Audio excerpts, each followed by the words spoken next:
see all sorts of crazy games. The craziest thing that I saw is Primal Rage tournament today Primal on Rage?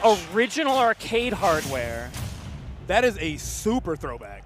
I love Primal Rage. I love just Wow. being a dinosaur and hitting the snot out of people. How could you not? Speaking of hitting the snot out of people, we got Terry coming up against Mega Man.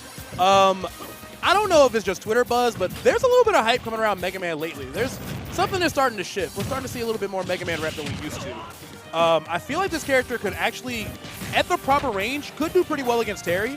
Pellet could keep out like Buster Wolf and Crack Shoot if he's like, well, maybe not Buster Wolf, but Terry can kind of be kept out by Mega Man if he stays at the right range. But so far, they're kind of just trading blows back and forth. Well, Mega Man, as we saw in the history of Smash 4, the previous Smash game, is a late-stage metagame threat, right? When people are optimizing their punish games as much as we're seeing in the current Smash Ultimate metagame. You can see a ton of threat coming out of this character who has some of the most technical combos in the game. Let's see if Capcom is able to really establish any of them here, or if Terry's just going to hold this position, really keep this Mega Man out. But no, it's going to be the forward air that buys him back the stage control. Tied percent for Terry is not winning. That means you are losing. If your percent is tied, you are not winning. Because, of course, Go Meter became active by just that mere extra 2%, and he immediately was able to pull the trigger on that Buster Wolf and take the first stock. I like the effort. Honestly, that move is egregious. It's huge, it has great knockback, and it's hard to punish it. I like the snipe with that down air, getting Captain Capcom back into this game. And he was looking for an up smash early in that combo connection. Yeah. Just a little off the mark. I think it was a little bit of hurt box shift into there.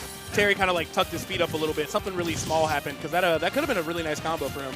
But I like the space he's controlling. I like that he's throwing those tornadoes up there to make sure that he doesn't come in with like aerial crack shoot. Like he's got a good game plan. Yeah, the TheNom is really, he has to press some of those B buttons to try and force Nisha to get in. But you see what happens when he does get in. He just gets a quick 25, 30%. I like the attempt there, too. Captain Capcom was trying to bait out that air dodge. I think he thought he was going to go for like a neutral air dodge. So you can tell he's definitely like got plans. And great reaction from the TheNom. We saw him land that the first time, the dare straight into the up tilt. And this time it looked like he already adapted to it. So now Captain Capcom has to be really careful because Go Meter is live once again. Capcom getting a really nice Metal Blade combo to try and knock away this Terry Bogard. But okay, he DIs it this time, and he has the full length of Pokemon Stadium to stay alive from that Are You OK Buster Wolf combination. But then, just let the geyser flow. That is the most anti-air of all time. Next to like maybe Palutena up smash. Like that's in the history books. But the funny thing is, all the way full screen and being Mega Man who's heavy at 80, I was like, he really still might die. Like I'm never confident. And he almost got hit by another Buster Wolf there. Ooh. This Terry's still a threat. Yeah, every time he jabs in the corner, you just got to respect those special B attacks. He's dead. Oh, he missed it. All right. You got to take that stock right now. Mega Man can kind of struggle to kill, so I think that's where this matchup gets scary. Like, I can see him winning neutral for a while, but then, like, if he can't take the stock and he's one power geyser away or one down tilt, one jab, then feels like all your work is almost for nothing sometimes. Oh, for sure. If we can see something like we talked about a little bit of the technical combo game that Mega Man and Captain Capcom can bring to the table. If he can come up with one of those early combos into the up tilt, we saw him favoring that a little bit in the earlier stocks. If he finds an early KO like that for pre-100% with this rage, that could be a key to victory. Yeah, I mean, I think MPG's kind of made him famous, like the crazy Z-drop Metal Blade combos you can get, the weird jab resets you can get with like Leaf Blade. So it's really just going to come down to like how good his execution is and how safe he can play. Because at 150%, you can't really take too many more trades from Terry. Yeah, those trades are adding up slowly but surely. 150%. Nice. Okay, you knocked him away, and he's using these resources. Good air dodge. Yeah, very smart air dodge. Great damage, though. Still able to rinse and reset. Kind of getting him almost back to even. Another back air. Stalled it out, but it puts Terry in a terrible spot. Going for the forward air. Smart stuff. Will we see it there? Not going to land it. But the charge down smash covering the neutral get up. That was extremely smart from the TheNom. He covered jump so many times in a row. And not only did he give him the space to do that neutral get up, down smash lasts so long that even though he didn't necessarily make the wrong choice, it was so active that Captain Capcom was still able to take that game.